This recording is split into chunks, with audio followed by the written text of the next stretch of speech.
Now I have won my husband back. I am leaving him. I have secured an apartment for my baby and me, and I have put everything in order and prepared for custody, shared or otherwise. I have divided the money and transferred my share to a third account, and it will stay there until the divorce proceedings and the dividing of the assets. I found out that my husband was having an affair while I was postpartum. I thought that I would die because I love him, and it felt like my heart was broken into a million pieces. I knew that it was over, but my curiosity got the best of me. I wanted to know why. What was it she had that I didn't? Did he love her? I started reading his texts, and everything was there. He felt like he was alive again. He was happy and excited. She's single and childless, so she had all the time in the world to make him her priority. He felt seen and desired by her. I was confused because even with life coming between us, he was always my love, and I made sure he knew that every day. Still, it wasn't enough. I read thousands upon thousands of messages between them, and I started being everything he fantasized about. In the beginning, it felt weird and he was confused, but I just went on. Every time he made plans with her, I found a way to make him stay, or I made sure that I sent him exhausted to her. The messages became less and less frequent, and the passion and excitement subsided. Soon answering her became more of a chore. The complaining started, and he pulled away. He was happier at home, and he couldn't wait to come home. He started texting me again during the day, the sweetest texts of how he missed me.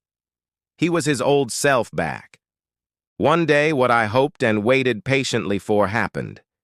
He ended things with her. He told her that he loved me and that now everything was great again. Her services weren't needed, in other words. I felt relieved, and finally I could move on. Now I am preparing for my divorce. He will get the papers the day I leave for my new life in my new apartment.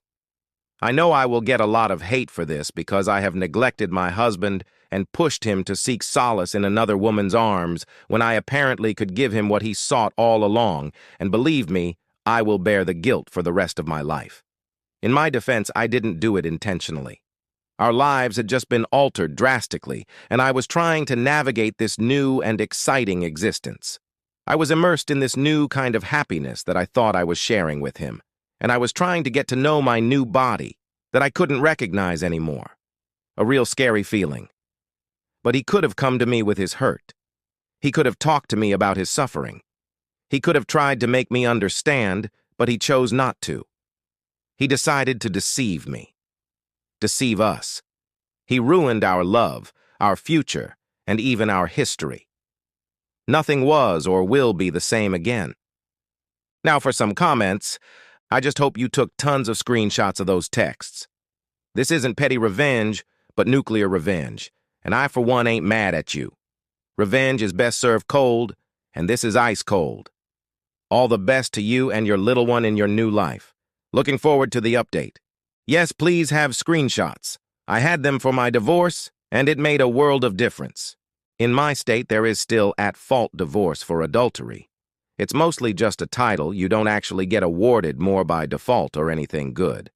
However, it did give me leverage with my ex. I said we can either do a dissolution with no lawyers on all of my own terms, or I will file at fault for divorce, and we can subpoena all of your text messages, phone records, and location information to prove my case. Open and shut. Dissolution. Yeah, a lot of the time it comes down to the adulterer's ego and whether or not they are brave enough to admit how disgusting they really are to their friends and family. If they take the hard road, they can't complain about it because they choose it. Everyone finds out either way. Update 1. Moving out April 1st. Probably the cruelest April Fool I could play on my dear husband. He always loved April Fools. I feel a lot of guilt and guilt-related pain. I know what I am doing is so cruel, but I guess I will just keep going with my plans. There's no turning back now. Whenever I feel shit like I am the bad guy, I just remember their conversations. No, I am not the villain here. I will end the marriage, and I will tell him that it is because we aren't compatible anymore. Let him think whatever.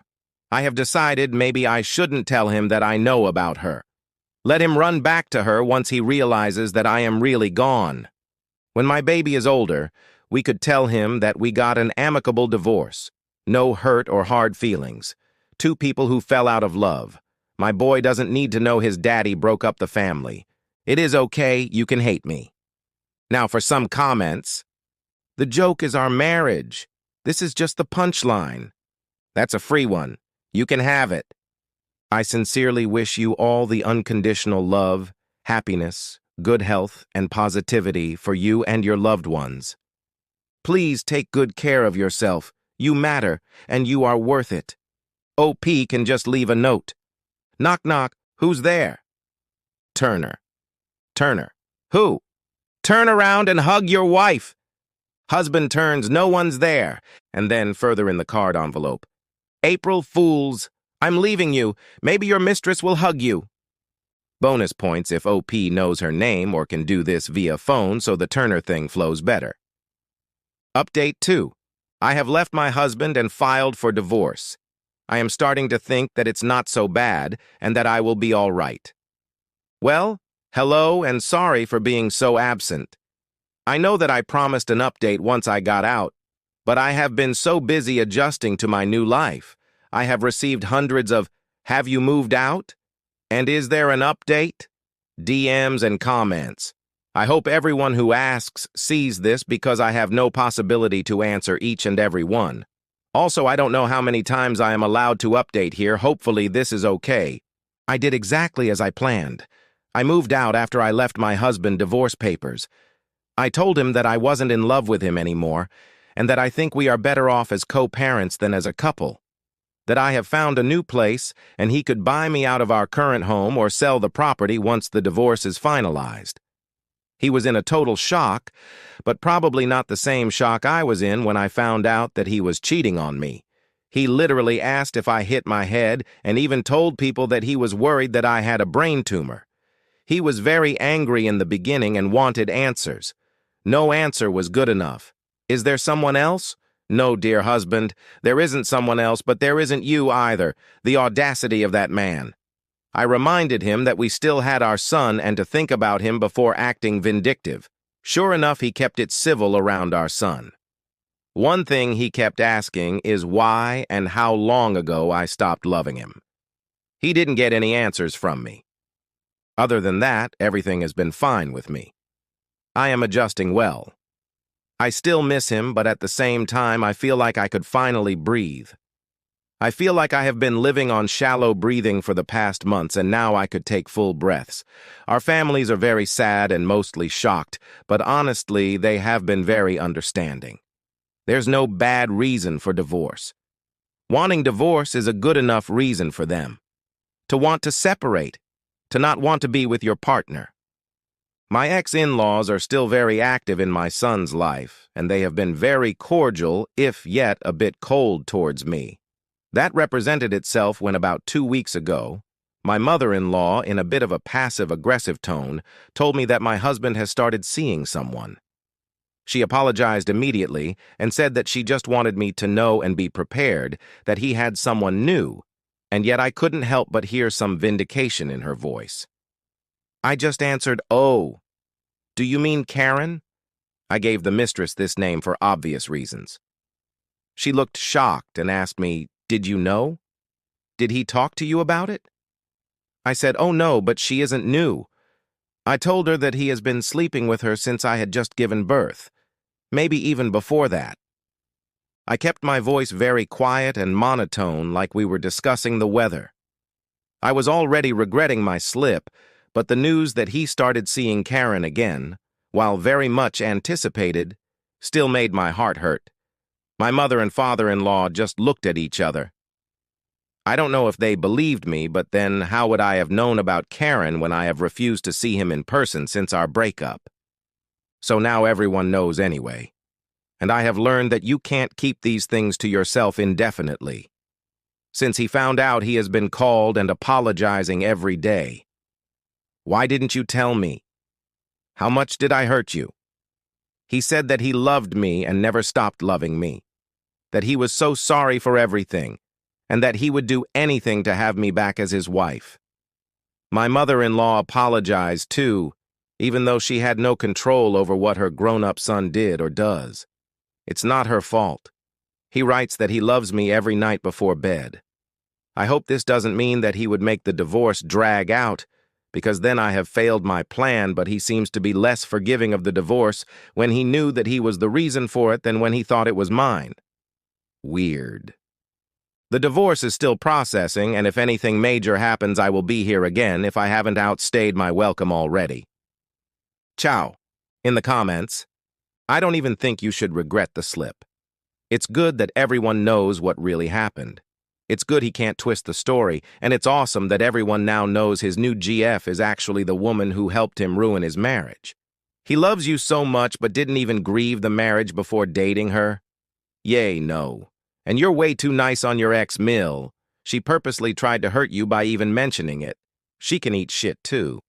And if he is so sorry, why does he continue to see her? Not just continue to see her either, he's bringing her around to where his mother knows about her. Like, yay, I can see your grief. Sarcasm. I mean, seriously, though. He probably told them all she was a horrible person. They all treated her as if she was the dirtbag for wanting a divorce. And now they know the truth about what led to that decision. I agree. The only reason I might regret the slip is, as OP mentions, if it has an adverse effect on the divorce proceedings' length. Normally, I would not spend energy on doing what I would just move on.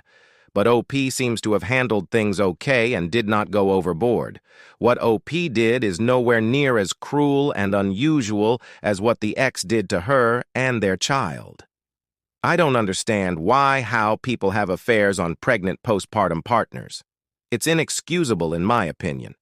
Hope that OP can finally heal and move forward to a better, happier future. Story 2.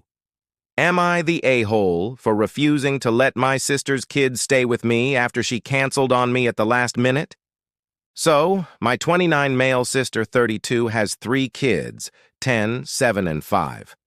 Last month, she asked me if I could watch them for a weekend while she and her husband went on a short anniversary trip. I agreed because I love my nieces and nephew, but I made it clear that I needed at least 2 weeks' notice because I work long hours and I'd have to rearrange my schedule. Fast forward to this past week. I asked my boss for time off, cleared my weekend, and stocked my house with everything the kids would need. Friday afternoon rolls around, and I'm waiting for her to drop them off. Suddenly, I get a text from her saying they're not coming. She decided last minute that they were going to a family-friendly resort instead and didn't need me to watch them anymore. No apology, just, we'll do it another time. I was frustrated because I had completely cleared my weekend, turned down plans with friends, and rearranged my work schedule for this. I responded by telling her it wasn't cool to cancel on me last minute like that, especially when I went out of my way to help. Then, 2 days later, she called me again asking if I could watch the kids the following weekend.